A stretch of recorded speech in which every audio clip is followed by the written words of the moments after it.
Welcome to the program. Welcome to the program. Welcome to the program. Welcome to the program. Welcome to the program. You're listening to the Cruel and Unusual Sit-Down podcast.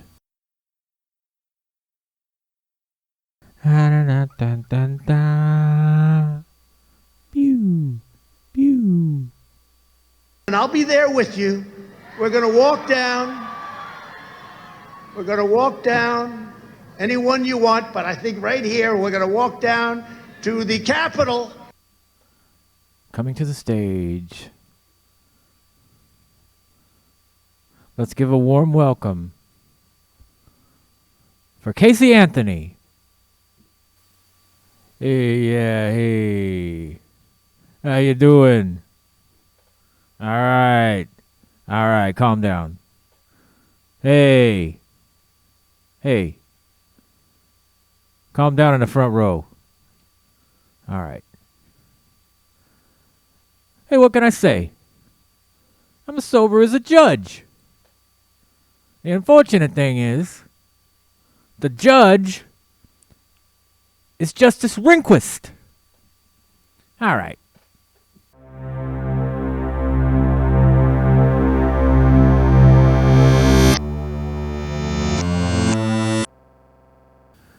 Well, we're 2 days out from South Carolina. Now, I know some of you have your candidates already picked, some of the most popular candidates in the race. Let's go down the list right now. The first one, Nikki Haley, what a great candidate. She has all kinds of policies. The other candidate, Donald J. Trump, great candidate, perfect candidate. Excellent, great candidates, both. Who are you going to... But maybe, did you ever think... Maybe that's the reason why they're so... Sometimes when you have a choice to make and you can't figure out which one because they're both too great, like in this case, sometimes that's because those two are not among the best choice. That's usually what that means. It's a subtle hint that from the universe that maybe there's a third candidate. That's why I came on today, because I have with me today on the program, whatever program this is, I have a third party candidate in the South Carolina primary. Welcome to the program, Rufus Cawley. Well, now, glad to be here, and I just want you to know that where I come from, I was raised on a farm in the deep south. And where I come from, when you take a shot at your enemy, you know it's a 100% chance your enemy gonna die. So that's why I take it very seriously. What I do when I join up with the race. Now, I was raised on a farm. I was raised in the sticks. Now, Nikki Haley, my opponent, was raised in a big city with the big city folks and all the helpings. I still know the difference. I'm old enough to know the difference. Yet I'm half the age of both candidates. My farm is currently in protest. We don't grow anything on my farm. And we won't be growing anything on my farm until they go back and admit that Adlai Stevenson won the race. I voted for him. And then they stole it from him. Poor old Adlai. He lost. He won. I said, you know what? I said, frankly, we did win that race. I said, Adlai Stevenson. All right, Stadley. What was that? What did you say, sir? Well, now you just don't worry about that. Well, it's my show. I have to worry about it. Listen. I'm the only candidate in this race other than those other fellas. Now I understand that I was raised on a farm, and that makes me a real grassroots candidate. These other folks, I'm telling you they're grassroots. Why, they was raised in the city. I said that already. I didn't know it made much I don't think it makes a difference anymore, but back then it made a difference. I remember when it made a difference. It was 1985, something like that. Way back in that, way back in. Yes, way back in. I remember they said, old Reagan's only going to be in there for another... old Reagan. Say what you want about Reagan and his policies, because you got to say anything you want now, because at the time you couldn't say anything about him. At the time, he was given carte blanche by the media. Ronald Reagan was just foisted on us. He ain't legitimate. I hear people say he's legitimate. I said, he ain't more legitimate than a nickel on $1.506. I don't know what... That's about all I got on that. I ain't gonna talk no more. You either vote for me or you vote for a goddamn scumbag. That's all I'm gonna say. Well, no, I wish you hadn't used those terms, but you're already gone. So that is just another perspective among many. Remember, these days, we have to hear every single person's thoughts and opinions. Everybody that ever had a thought or an opinion must be allowed to speak to every other person. That has to remain the rule. Okay, the fake show is over, and we return to the other fake show. That's really real.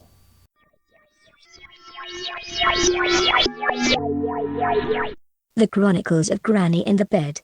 From within a postmodern dystopia that is doomed to extinction, we go behind the scenes to bring you the real conspiracy, including fresh tips for time travelers. Wednesday, November 26, 2384. Blender manufacturer admits buttons all perform the same function. In a surprise bold move, executives at Moxie Corp, makers of the popular Colonel Tornado brand blender line, announced Sunday they are eliminating all but one button on their newest design. According to engineers, the Uni button, labeled Mix, makes it easier for consumers to decide where to stab their dirty fingers when it's time to grind.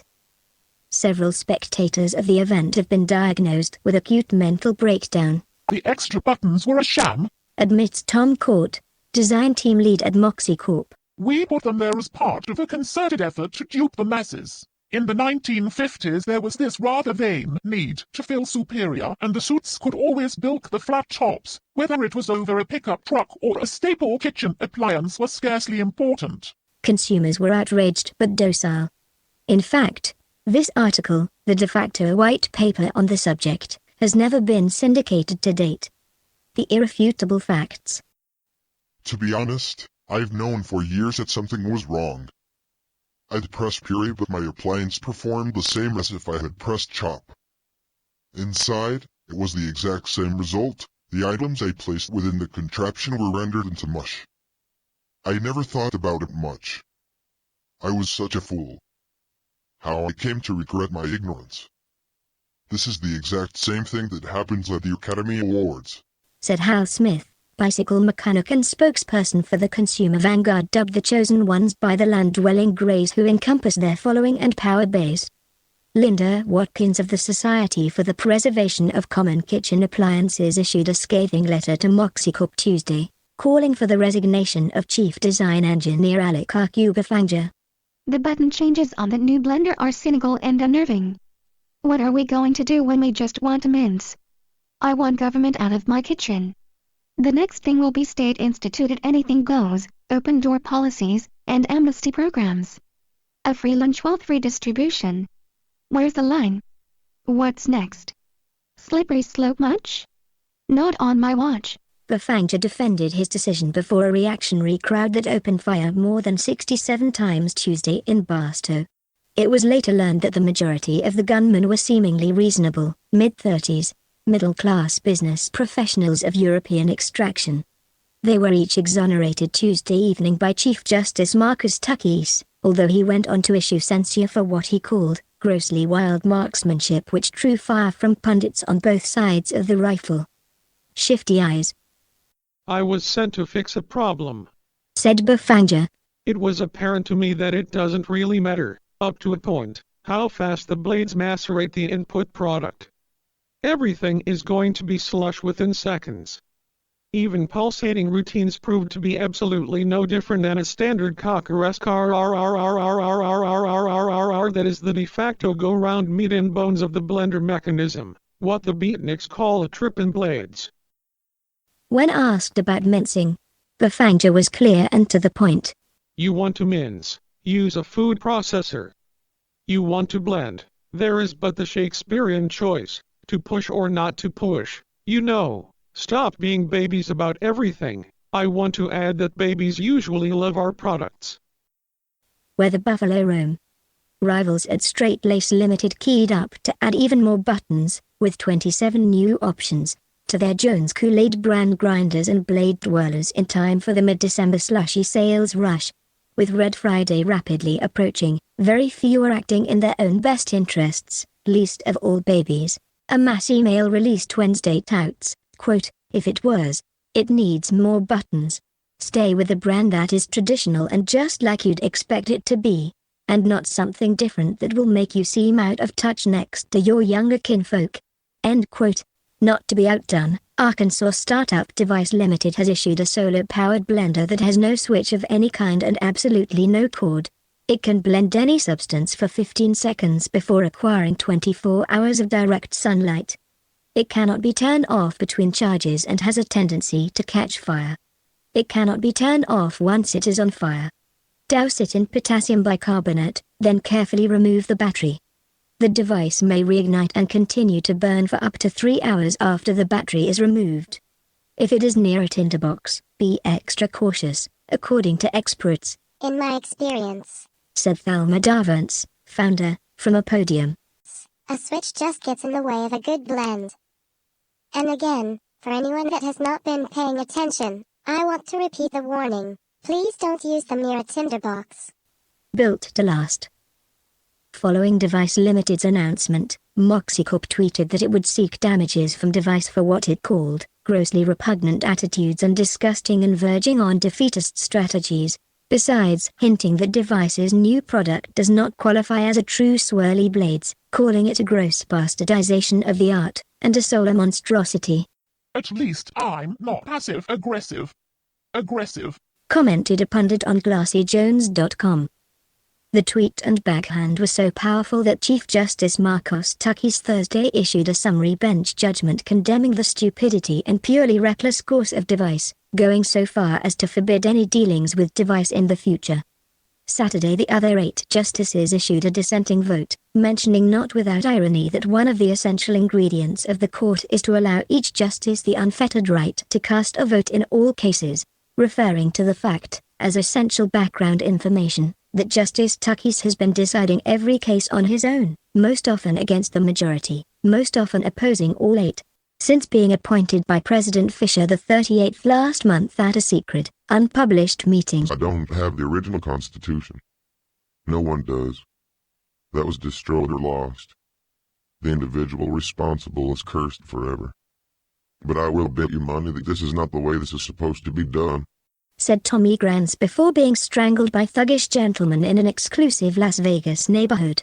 The only witness to the incident has been upgraded to celebrity status by virtue of what he saw. 15 minutes of the same. I'm simply minding my own business, head down in my phone, corner of the eye, and I saw a guy go this way, says Rutgerd Thomas of Hillpack, star witness, pointing viciously. Then I see another guy, he's going that way. Next thing, a third guy comes from that way. My battery is going dead, but another guy comes, this time, from a different way, from that away. So I'm just standing there sending a text. I look over, just then, and still a fifth guy, with a snide look on his face, he's going that a ways, comes up to me like this, acting squirrely, then they bring some suit and ran to an for some reason. I checked my email and Facebook and then went straight home. He finished curtly, adding, I never understood the significance of the evening. No word on when the new blender is scheduled to hit the shelves, but Thelma Darvins has threatened that when it does, her and her group plan to flood the aisles with the blood of Bafangja and his unnatural blender blasphemy. The final solution is expected to result in the obliteration of more than 20% of the world population. Several preppers have begun bug-out procedures in advance of the event. The cost of a standard tinderbox has risen over 800,000% since the time this article was written. It isn't really enough, said Mary Feifel-Etter, a descendant of the Ipskemoon colonists who arrived 63 years ago with the express purpose of fostering the untimely destruction of all human society, codename Sermon Green. We are going to need a bigger virus. Society Fights Back, or Penny Carpet. At a meeting held to discuss the threat posed by one trick, or simply honest, blenders to society, a man, to whom no one was paying any attention, scratched the chalkboard with his fingernails near the back of the assembly. Everyone turned with a start. The sinister lump was Arthur Front, former chair and founding member of the NASCO medical group. He appeared the soft-hearted codger but of deranged, unkempt disposition.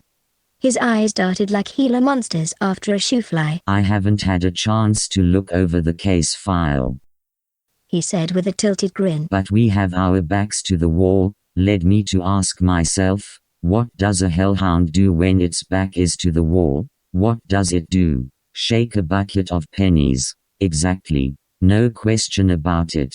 I recommend we hit them where they live, their preoccupation with golf. I'm going to flood the coarse greens and sand pits with freshly minted coinage, 1 cent by the trillions. The shiny copper ones. The metal is a salient flavor in those numbers. The rich slobs will vomit on their parkas. On God we fust. They will beg us for a chance to redeem themselves, and we will present this blender issue, and they will correct it from their boardrooms. All will go home happy, no one will be left out.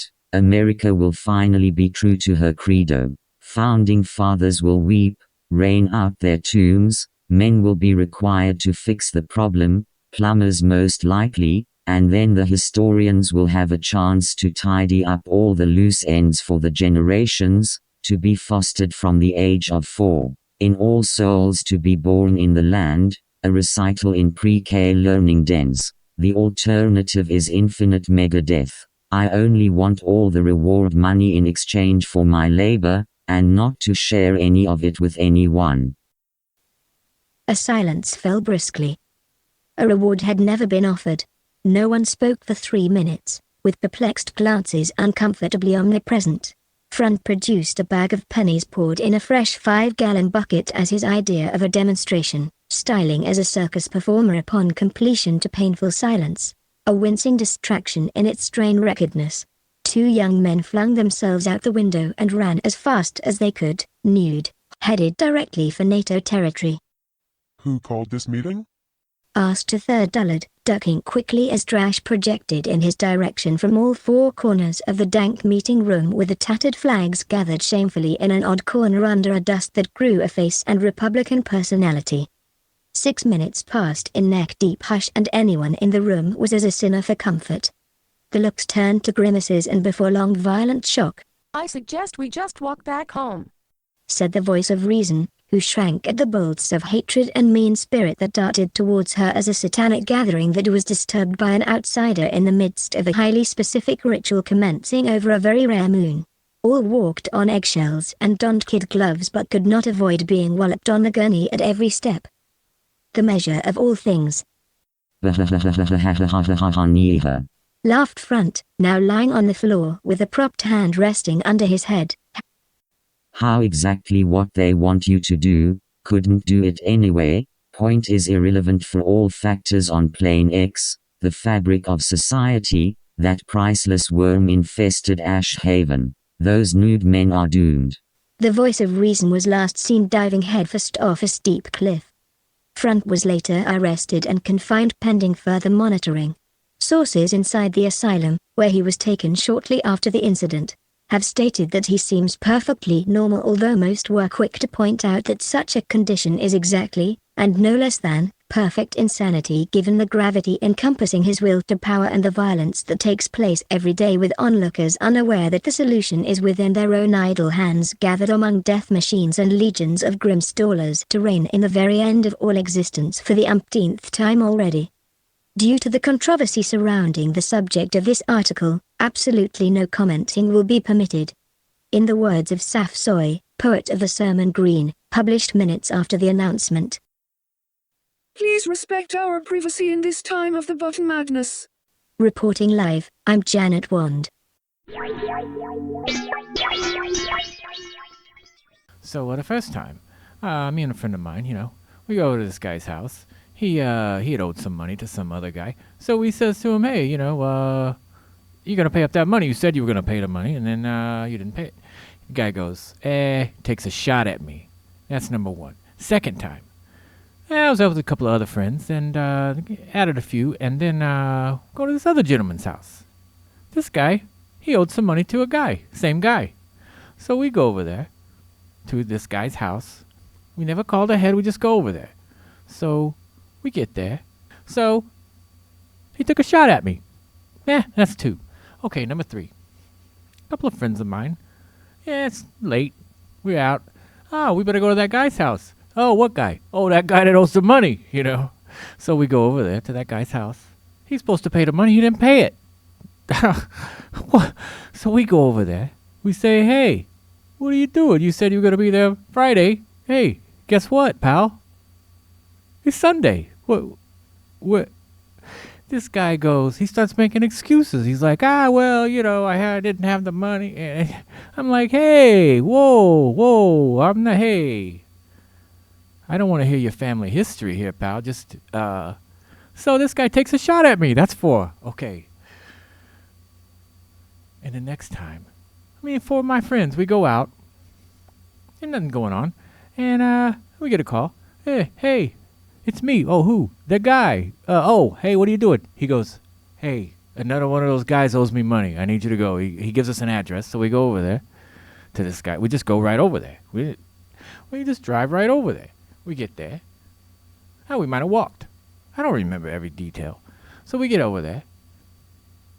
This guy, he pays us the money. He just hands, oh, there you are. Oh, hey, I've been meaning to get to you guys, And he hands over the money, a big bag of money. I says, hey, wait a minute. Before we leave, we ought to count the money. This guy, we can't trust this. This guy, we don't know this guy. He could be. So we're counting the money.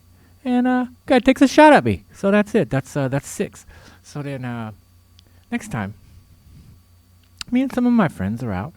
There's this guy. He says, oh, I'm not going to pay you. I'm not going to pay. Hey, he's out on the street. He's saying, hey, I don't have to pay those guys. I don't have to pay that guy. I'm not going to pay him. Hey, you don't have to pay him anymore. Oh, I don't have to pay him. He's telling everybody in the streets. They're saying, hey, we're not going to pay you. They said, this guy says, hey, you don't have to pay him. So then I get some more of my friends. This guy, too, is kind of funny because, we got his address, right? So it makes it pretty easy. We get a map out. We start looking for addresses, and we look it up. We say, hey, we go right. So we walk or we drive or whatever, and then we get there. So we says, hey, I heard you said, you don't have to pay us. So, you do have to pay us, though. And I just wanted to let you know. That's what we're here for. This guy takes a shot at me, so that's 7. Okay, so then, number 8 was... So then, me and some friends of mine, we go out. This guy, we find this guy who owes some money. We say, hey, you owe some money, This guy says, oh, no, I already paid. I already paid earlier. I paid the guy earlier. And we said, no, you didn't. No, you didn't. This guy's like, he's insisting, no, I paid. I did. He said, no, you didn't pay. You liar. This guy takes a shot at me, so that's 8. And I'll be there with you. We're going to walk down. We're going to walk down. anyone you want, but I think right here we're going to walk down to the Capitol. Pew, pew. This has been the Cruel and Unusual Sit-Down Podcast. Coming to you weekdays at 11. Hey YouTube, don't forget to hit the thumbs up and subscribe.